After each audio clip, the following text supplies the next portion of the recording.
11-22 से काल के 11-22 पंहिंजो रवैयो उहो ई रखंदे कलाक पूरो ॻाल्हायो अथनि।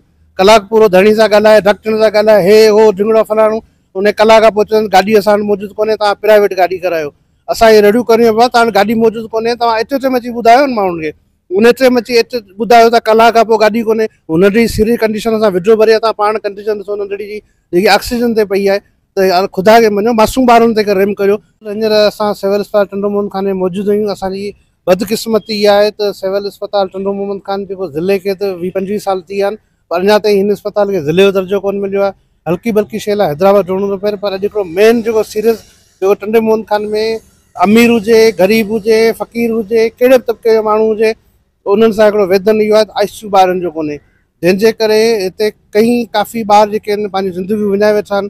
तो हिते सहूलियतूं मिलण तयारु कोन्हे, किरोड़े अरबे रुपया जेकी बजट अचे थी, माण्हुनि जी के कमी नथी थिए। त हिते नंढिड़ो धक बि लॻे थो, हुनखे हैदराबाद रेफर कयो थो वञे, हुनखे इहो चयो थो वञे त एक्सरे उतां वञी करायो। हिते एक्सरे मशीन बि मौजूदु कोन्हे।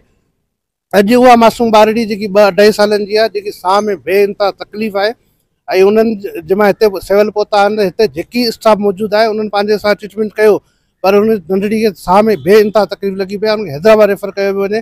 उन लाइ माइटनि जेको आहे 11-22 से काल के 11-22 पंहिंजो रवैयो उहो ई रखंदे कलाक पूरो ॻाल्हायो अथनि। कलाक पूरो धणी सां ॻाल्हाए, डॉक्टर सां ॻाल्हाए, हे हो झिंगड़ो फलाणो, उन कलाक खां पोइ चवनि गाॾी असां वटि मौजूदु कोन्हे, तव्हां प्राइवेट गाॾी करायो। असां इहे रेडियूं करियूं पिया, तव्हां गाॾी मौजूदु कोन्हे, तव्हां एच में अची ॿुधायो न माण्हुनि खे। उन में अची ॿुधायो था कलाक खां पोइ गाॾी कोन्हे, हुनजी सीरियस कंडीशन सां विडियो भरे तव्हां पाण कंडीशन ॾिसो हुनजी जेकी ऑक्सीजन ते पई आहे, त यार ख़ुदा खे मञो मासूम ॿारनि ते रेम करियो। ना वॾनि खे छॾियो था, ना बुज़ुर्गनि खे छॾियो था, ना औरतुनि खे छॾियो था, कंहिंखे त बख़्श करियो। छा तव्हांजे घरनि में औलाद न आहिनि, तव्हांजे घरनि में बचा नथा थियनि? त उन्हनि जे सदिके त हिन मासूम ॿारनि जी ज़िंदगी खे घटि में न खेॾियो, ऐं हिनखे बचाइण लाइ 11-22 खे पाबंद कयो वञे। हिते जेको आहे हिनखे काल संतन ॾिनी वञे त गाॾी आहे या कोन्हे, त उहो धणी खे ख़बर पइजी सघे, त पंहिंजे जेके मासूम ॿारड़े खे घटि में घटि सिविल अस्पताल ते पुॼाए सघे, या हिते सहूलियतूं बि फ़राहम कयूं वञनि, हिते ICU खोलियो वञे। हिते कई ॿार वीचारा जेके ॼमनि था ताज़ा, हुनखे ICU जी ज़रूरत पए थी, को 8 महीने ॼमे थो, को 7 महीने ॼमे थो, उहो हैदराबाद कीअं पहुचे? 11-22 काल खणनि था, कलाक पूरो मथो खाईनि था, ॿार ई एक्सपायर थो वञे। ऐं हुन खां पोइ सरकारी एम्बुलेंस में उहे सहूलियतूं मौजूदु कोन आहिनि जो उन्हनि खे जेको असां मासूम ॿारनि खे जेको हैदराबाद पहुचाए सघिजे। त ख़ुदा खे मञो ॿारनि मासूम तव्हांजे घर में जेकॾहिं ॿार आहिनि त हिन शइ जो नोटिस वठो। हाणे वधीक पुछूं था हुन वालिदनि खां, हुनजो छा चवणो आहे? तव्हां केॾी महिल आया आहियो? हाँ, असांखे 2-2.5 कलाक थिया आहिनि, कलाक थियो, ॾेढ थियो आहे, हिननि खे कॉलूं करियां पियो, बसि 25-20 मिंट सबर कर, 25-20 मिंट सबर कर, उनखे कलाक ॾेढ थी वियो आहे।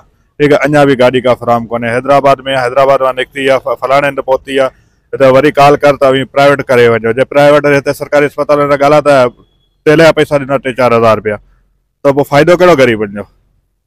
पोइ हिन खां प्राइवेट में हलिया वञूं। 11-22 घणी देरि ॻाल्हायो आहे? पूरो कलाक ॻाल्हायूं आहे, पूरी डिटेल वरितो आहे, डॉक्टर सां बि ॻाल्हायूं आहे।